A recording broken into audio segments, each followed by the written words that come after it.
లేదు, తెలంగాణ రాష్ట్రం మీదనే మా ప్రధానమైనటువంటి ఫోకస్. అంటే ఒక విషయం ఏం చెప్తా ఉన్నాము, అది సాధ్యపడేటువంటి అంశం కూడా కాదు చెప్తా ఉన్నాం. కాకపోతే ఏంటంటే మేము అంతదాకా కూడా ఆలోచిస్తూ ఉన్నాము. ఎందుకంటే కాంగ్రెస్ పార్టీ కామారెడ్డి డిక్లరేషన్లో ఇచ్చిన 26 పాయింట్లలో ఏ ఒక్క పాయింట్ అమలు చేసినట్టు నిరూపించినా నేను అమరవీరుల స్తూపం కాడ క్షమాపణ చెప్తా. ఏ ఒక్క పాయింట్ అన్న అమలు చేసినట్టుగా ముఖ్యమంత్రి రేవంత్ రెడ్డి గారు నిరూపించగలిగితే అవును ఆయన బీసీలకు మంచి చేస్తున్నావా అని చెప్పి మేము పాలాభిషేకం చేస్తాం.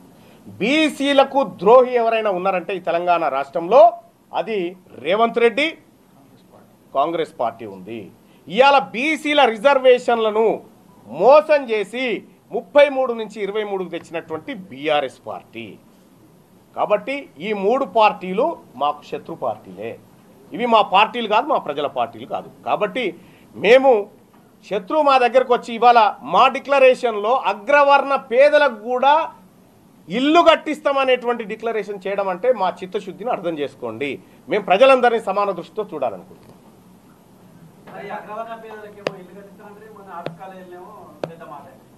ఏదది అదేందో అనాలే.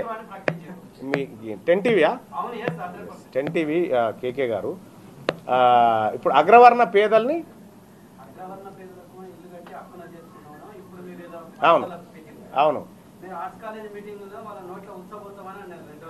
అంటే ఒక్కసారి అది ఒక్కసారి విని మళ్ళీ చెప్పు, నేను వెయిట్ చేస్తా. లే దుమారాలు వద్దు. మీడియాగా మనకు క్లారిటీ ఉండాలి. అక్కడికి వచ్చినటువంటి మీడియా ప్రతినిధులు అందరికీ చెప్పిన, ఇగో ఇక్కడ ఎవడో ఈ కామెంట్ పెట్టిండు, ఇతన్ని అన్నాము అనేటువంటి మాట చాలాసార్లు చెప్పిన. ఇప్పుడు కూడా చెప్తా ఉన్న ఒక మాట, తెలంగాణ రాష్ట్రంలో ఈ బీసీలను అణిచివేయాలని చూసినా, బీసీ అధికారులను ఇబ్బంది పెట్టాలని చూసినా, ఇంకా పెత్తందారి వ్యవస్థలాగా మా మీద పెత్తనం చేయాలని చూసినా ఈ తెలంగాణ రాజ్యాధికార పార్టీ చూస్తూ ఊరుకోదు. బరాబర్ వార్నింగే. రైట్. ఇంకా అంటే ఇది కేవలం 10 పాయింట్స్ని మేము కామన్ మినిమంగా తీసుకున్నట్టు. 11 కాదు, 111 ఉంటాయి. జర్నలిస్టు మిత్రులు ఎవరైతే సూచన చేసిర్రో ఆ సూచనను మేము పరిశీలిస్తాం.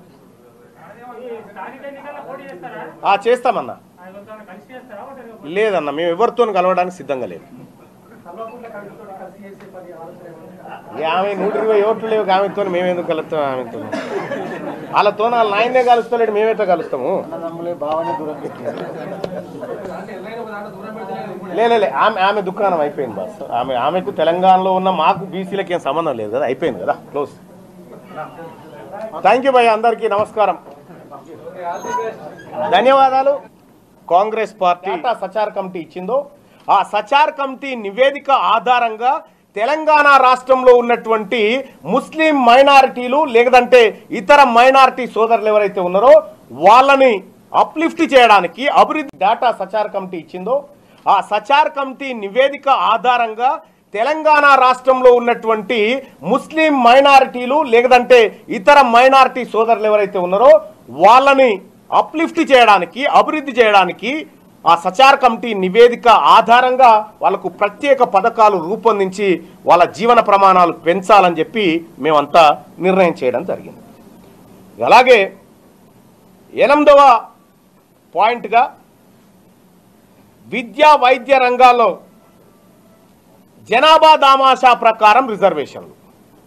బీసీలు 42 ఉన్నారనేటువంటి మాట కాంగ్రెస్ పార్టీ ఏదైతే 42 అన్నారో 42 కాదు, మేము ఎంతుంటే మాకంత, ఓసీలు ఎంతుంటే వాళ్ళకంత, ఎస్సీలు ఎంతుంటే వాళ్ళకంత, ఎస్టీలు ఎంతుంటే వాళ్ళకంత. జనాభా దామాషా ప్రకారం అందరికీ ఫలాలు అందాలి. విద్యా ఉద్యోగాలలో వాళ్ళకు రావాల్సినటువంటి జనాభా ఆధారంగా రిజర్వేషన్ పంపిణీ మా ప్రభుత్వ ప్రయోజనం. 8వ అంశం. ఇక 9వ అంశానికి వస్తే ప్రైవేటు రంగంలో కూడా